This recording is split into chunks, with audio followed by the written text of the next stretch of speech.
As of this moment, you are no longer part of this company, my brother said, without looking up from the table.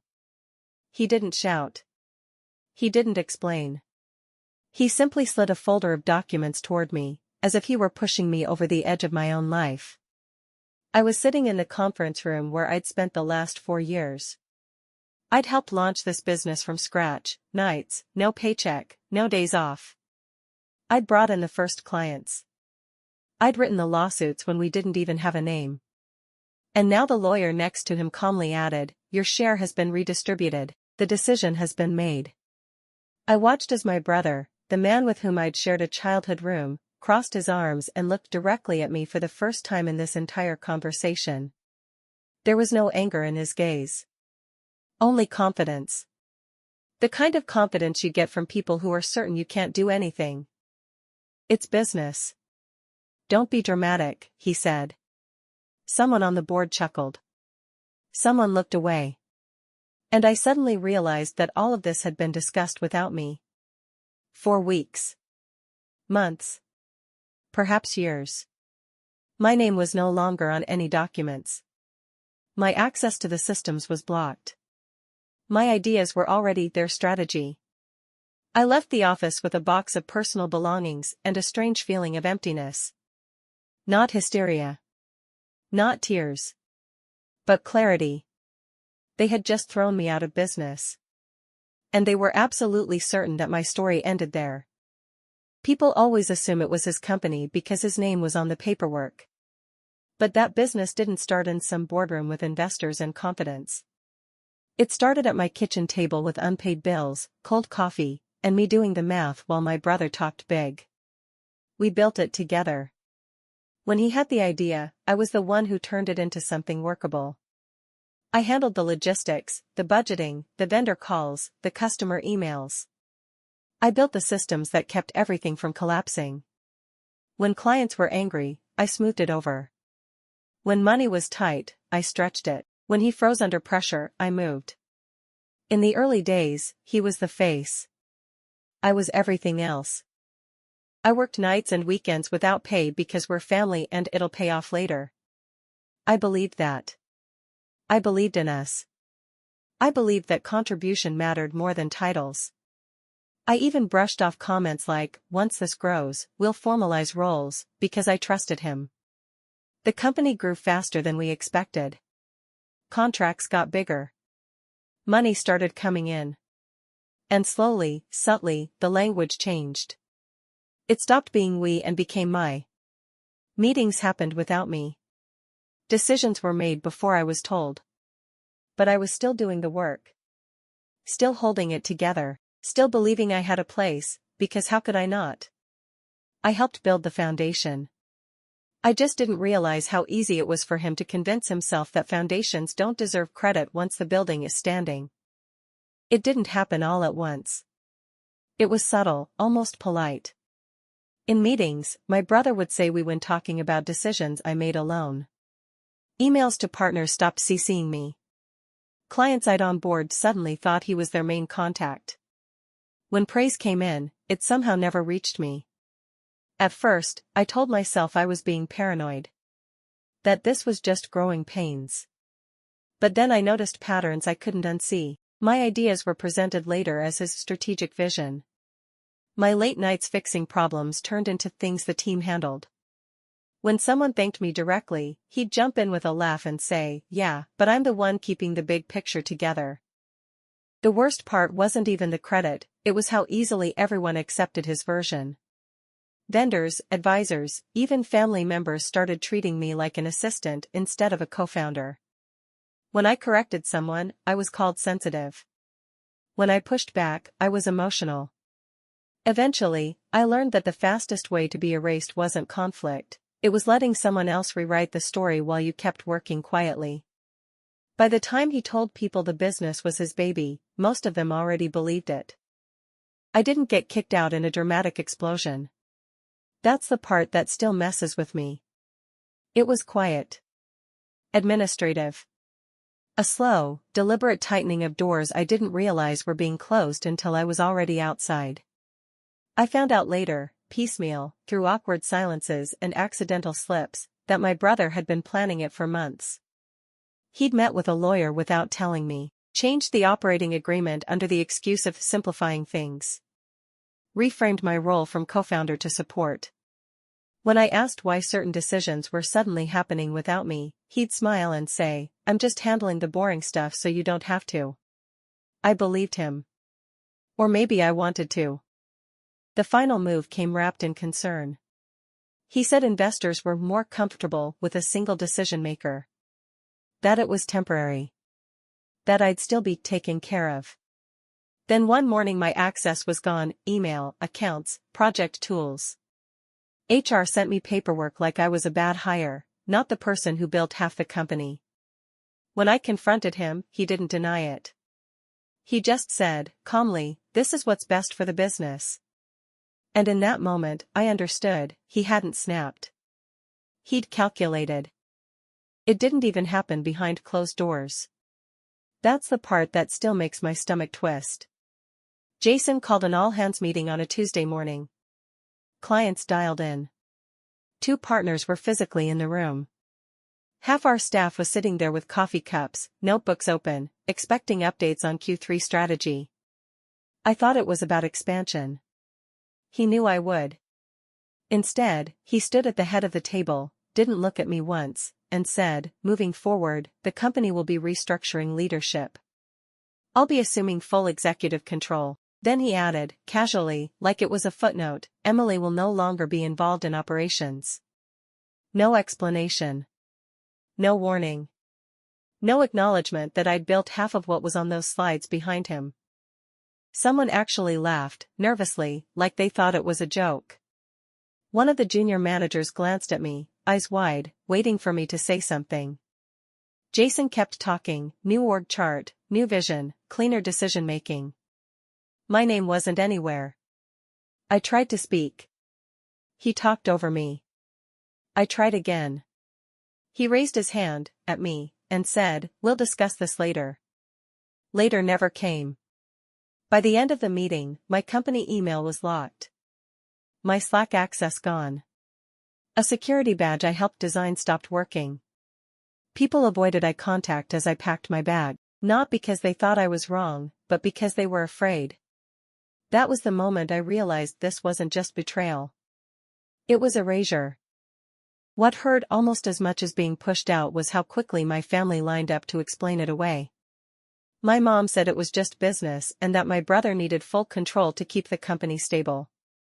My uncle told me I should be proud I helped him get this far, like I'd just graduated from some unpaid internship. Even my aunt, who used to call me the backbone of the operation, said, "You know how men are under pressure. Don't take it personally." They spoke in calm, reasonable tones, like they were mediating a minor misunderstanding, not the erasure of years of my work. No one asked what I'd signed. No one asked why my name disappeared from documents overnight. No one questioned why my access was cut off without warning. The story they agreed on was simple and convenient: my brother was the visionary, the leader, the risk-taker. I was the helper. The support. The one who preferred being behind the scenes. They rewrote the past so smoothly it made me doubt my own memory for a second. And every explanation ended the same way: "You'll land on your feet. You always do." It sounded supportive. It wasn't. It was permission for them to stay comfortable while I absorbed the loss in silence. I didn't fight him after that. That's what surprised everyone the most. No angry emails. No public meltdown. No legal threats. I just went quiet. I stopped explaining my side, stopped correcting the lies, stopped trying to remind people of what I'd actually built. Outwardly, it probably looked like I'd accepted it, like I was defeated. But in reality, that silence was the first strategic move I'd made in a long time. From the outside, I watched. I watched how quickly my brother started to struggle without me. How meetings ran longer and decisions stalled. How vendors who used to call me directly suddenly became hard to deal with. I listened when former employees reached out privately, confused about new processes that made no sense. I paid attention to the cracks forming where I used to quietly hold things together. I also watched the family. How confident they were when they thought I was out of the picture for good. How relaxed they became, assuming I was no longer a factor. That was the most valuable part. Being underestimated gave me a front row seat. For the first time, I wasn't reacting emotionally. I was collecting information. And once you stop talking, people tell you everything without realizing it. What surprised me most wasn't the anger, it was the clarity that crept in once everything went quiet. After I was gone, people started calling me. Not to check on me emotionally, but to ask questions. Former clients I'd onboarded asked why their emails were suddenly going unanswered. A vendor I had personally negotiated with asked if I was still handling things, because payments were delayed. An employee I'd trained from scratch texted me late one night asking how to fix a process I had designed, because no one else knew how it worked. That's when it hit me. I hadn't just helped the business. I was the connective tissue.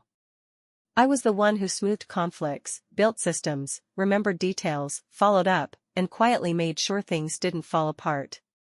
My brother was good at vision and confidence. I was good at execution and trust. Together, it worked. Without me, cracks were already showing. For the first time since being pushed out, I stopped asking myself what I'd lost, and started understanding what they had. And more importantly, what I still had. My knowledge. My relationships. My competence. The parts they couldn't erase with a signature or a meeting behind closed doors. I wasn't expendable. I had just been undervalued by people who confused loud authority with actual contribution. I didn't announce anything. That felt important. No dramatic posts, no new chapter speeches, no LinkedIn optimism. I let people assume I was licking my wounds or figuring things out. In reality, I was taking inventory, not of what I owned, but of what I knew. I went through old notebooks first. Processes I'd built, systems I'd refined, client patterns I'd noticed but never had the authority to change. Then I opened my laptop and started mapping everything from memory, what worked, what broke, what my brother ignored because it wasn't flashy enough. I didn't have an office. I didn't have employees. I didn't even have a name yet. What I had was time, silence, and the rare freedom to design something without having to justify every decision to someone who needed to feel like the smartest person in the room. I reached out to exactly 3 people. Quietly. Carefully. Not to pitch, just to ask questions. Every conversation confirmed the same thing. The problems they were having now were the things I used to quietly prevent. So I started small. 1 client. 1 contract. 1 system built properly from the ground up. I charged less than I was worth, on purpose. Not because I doubted myself, but because I was buying leverage, trust, and proof. This wasn't a comeback. It was a reconstruction. And for the first time since the betrayal, I felt steady. Not angry. Not desperate. Focused. The biggest difference this time wasn't ambition. It was restraint. I didn't try to rebuild what we had. I built around what I knew he would never fix. Every inefficiency I'd once patched over with late nights and goodwill, I redesigned out of the system entirely. No fragile dependencies. No, we'll deal with it later. If something didn't scale cleanly, it didn't make it in. I automated what I could. I documented everything. For the first time, I built processes that didn't rely on me being the emotional shock absorber or the invisible fixer. That alone felt revolutionary. I also chose my clients differently.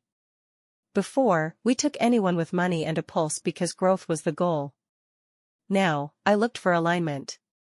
People who respected timelines. Who understood value. Who didn't treat professionalism like a favor. Word started spreading, but not loudly. It moved the way trust does, 1 recommendation at a time. A former client referred someone off the record. A consultant mentioned my name with a quiet, "She's solid." Nothing viral. Nothing flashy. I noticed something else too. The stress felt different. Lighter. When something went wrong, it was a problem to solve, not a political minefield. No one undermining decisions behind my back. No rewriting conversations later. I worked fewer hours, but accomplished more. Not because I'd become superhuman, but because I'd stopped compensating for someone else's ego. This wasn't just a new company. It was proof that the part of the business that actually worked had always been mine. The first real sign wasn't money. It was stability. Invoices were paid on time. Projects finished without last-minute chaos. Clients didn't call panicked, they checked in calmly, because things were working. That was new. Or maybe it just felt new because I'd never been allowed to notice it before. Then the numbers followed. Slowly at first. 1 month where I broke even. Another where I didn't. I didn't celebrate. I just adjusted. Tweaked pricing. Tightened scope. Said no when something didn't make sense. Each decision felt small, but together they created momentum I didn't have to force. Around the same time, I started hearing things. Indirectly. A former vendor mentioned delays. A mutual contact joked that my brother was stretched thin. An employee I hadn't spoken to in months asked, carefully, if I was hiring. I didn't ask questions. I didn't compare. I kept my head down and kept building. What surprised me was how familiar my success felt. Not euphoric. Not shocking. Just, aligned. Like I'd finally stopped swimming upstream. The skills I'd been told were supportive were suddenly central. Organization became profit. Trust became retention. Consistency became growth. By the time I realized I was no longer surviving but actually competing, it was already too late for anyone to pretend this was a coincidence. The business wasn't lucky. It was built right. The shift didn't come with an announcement. It came with a phone call I almost didn't answer. A long-term client from the old company, one I'd worked with closely for years, asked if we could just talk. He didn't mention my brother by name. He didn't have to. He sounded tired. Frustrated. Like someone who'd already tried to fix things internally and finally accepted that they couldn't. He asked me how I would handle a problem I'd solved before. I walked him through it, step by step, the same way I always had. There was a pause on the line. Then he said, quietly, "That's what's been missing." That call turned into a proposal. That proposal turned into a signed contract. And then something else happened. He brought 2 other companies with him. Not loudly. Not publicly. Just a clean break, handled professionally. After that, the pattern repeated. A consultant switched. Then a small team. Then a project I knew my brother had been counting on. Each time, no drama. Just people choosing reliability over bravado. I never reached out first. That mattered. Every move toward me was voluntary, informed, and deliberate. That's when I realized the balance had shifted. I wasn't reacting to his business anymore. He was reacting to mine. I found out he knew when my phone lit up with his name for the first time in over a year. No apology. No acknowledgement of how things ended. Just a message that said, "Heard you're working with a few familiar faces." Neutral. Casual. Like we were peers who'd simply drifted apart, not siblings who'd rewritten each other's lives. I didn't respond right away. I didn't need to. The fact that he was reaching out at all told me everything. Confidence doesn't chase clarification. A week later, a recruiter I trusted mentioned my brother's company was restructuring. Another contact asked if I'd heard about a sudden leadership change. Pieces were moving fast now, and not in his favor. What struck me most was how small he suddenly felt. Not as a person, but as a presence. The man who once controlled every conversation now needed information he couldn't access. The authority he relied on only worked when no one questioned it. Once results spoke louder, his voice lost its weight. At a networking event, we crossed paths for the first time since everything happened. He smiled too quickly. asked how things were going. I answered honestly, briefly, and without emotion. He listened more than he spoke. That's when I understood the shift was complete. He no longer saw me as someone he'd removed. He saw me as someone he'd underestimated, and could no longer ignore. The fallout wasn't dramatic. It was worse than that, it was quiet and undeniable. People stopped defending him out loud. The same relatives who once told me to be reasonable and not take it personally now spoke in careful half-sentences. He's under a lot of pressure. Things are complicated. No one said he was right anymore. They just avoided saying he was wrong. Former employees reached out one by one. Not to gossip, to explain. To say they hadn't understood how much I handled until I was gone. To admit they'd noticed the cracks early but didn't feel safe pointing them out. A few apologized. Awkwardly. Late. Still, it mattered. What hurt him most wasn't losing business. It was losing the story. He could no longer claim he'd carried everything alone when the proof was walking around, functioning, growing, without him. At a family gathering, someone joked that I was the business brain. The room went quiet. No one laughed. He looked down at his plate. I didn't feel triumphant. I felt settled. The truth didn't need my help anymore. It had momentum of its own.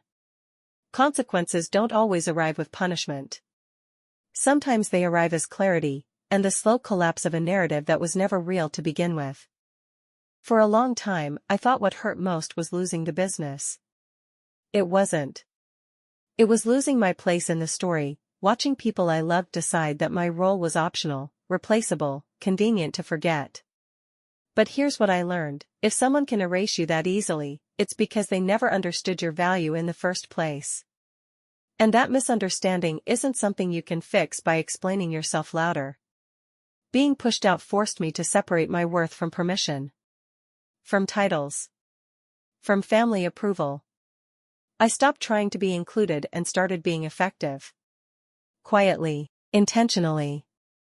Success didn't come from revenge. It came from alignment. From building something where my skills weren't minimized, where competence mattered more than ego, and where results didn't need defending. My brother lost a company. I gained clarity. If you're reading this because you've been sidelined, dismissed, or rewritten out of something you helped build, don't waste energy proving them wrong. Build something that makes the argument irrelevant. They may never apologize. They may never admit it. But one day, they'll understand exactly what they lost. And by then, you won't need them to.